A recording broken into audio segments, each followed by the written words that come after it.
Your friends are scrolling through short content, but you, my friend, you're here to learn. Welcome to the RAAAZ Clips.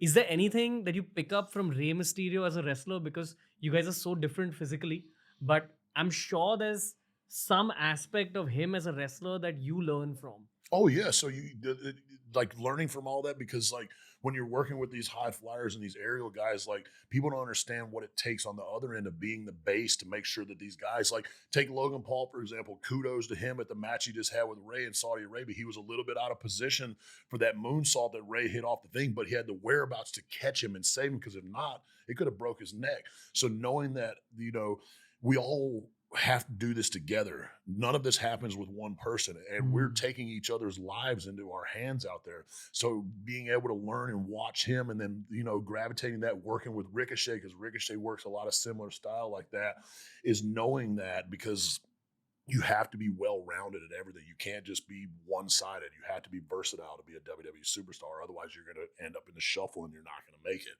So being able, the same thing, Ray, another one, probably the nicest human being this business has ever had in it.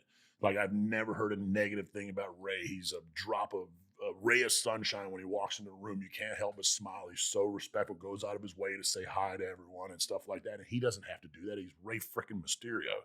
So like for what he's done for the business, same thing. Like it's so cool, because I've watched these guys from when I was a teenager to now being able to share a locker room with them. And it's just, like I said, it's half the time I don't believe this is real. Who's that jumping out the sky? Throwback. That's how we, and then I think after that was booyaka, booyaka, booyaka. You know, with wrestling fans, often there'd be many matches which you probably won't pay complete attention to, but if it was Rey Mysterio wrestling, you'd pay attention to like every move that's happening. Because you never knew what he was going to do, because some of the stuff that he does is borderline unbelievable. It's like, how, wait a second, that's not humanly possible.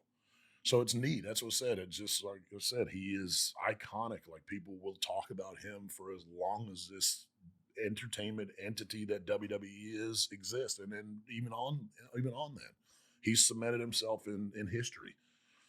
One layer deep, what does it take to be a high flyer? Like physically, what does it take? I couldn't tell you that. Look at me. Less body mass than me. I don't know. We're all wired differently. Like, let's be for real. To go out there 4 days a week, get slammed on the ground, never sleep, travel all over the world. Like I say everyone, like WWE superstars are just wired a little bit differently. And that's what it said, talking about being able to work with Ricochet and seeing him, because right now there's nobody who can do what he can do. Like I said, I love Ray to death, but Ray's getting up there like me in age and stuff like that. And it happens to all of us. But what Ricochet's capable of doing, like he doesn't even half the time showcase what he's capable of. And it's just unbelievable. That's what it said, like working with him, the synergy that we had with him being the aerial high flyer and all the crazy acrobatic stuff, with my brute force and sheer strength and stuff like that. Like it was just a match made in heaven. And that's why the fans were getting so behind it, and we were really starting to cook. And then, you know, things happen. Yeah, I don't know if you remember that phase where Kane and RVD were tag team. Yeah, or even Kane and Daniel Bryan, stuff like that. That's always worked, because there's something to that. One is the size contrast. It was like take Team Little Big when I did the mixed match challenge with Alexa Bliss. There's something to seeing this and this standing next to it. It makes for entertainment. It's appealing to the eyes and stuff like that. So it's just, yeah, at the end of the day, man, we're like, I travel around the world and I play fight with my friends in our underwear. Best job in the world. It is. It absolutely is. If you enjoyed this video, make sure you check out this playlist for more videos just like this. It's the RAAAZ Clips.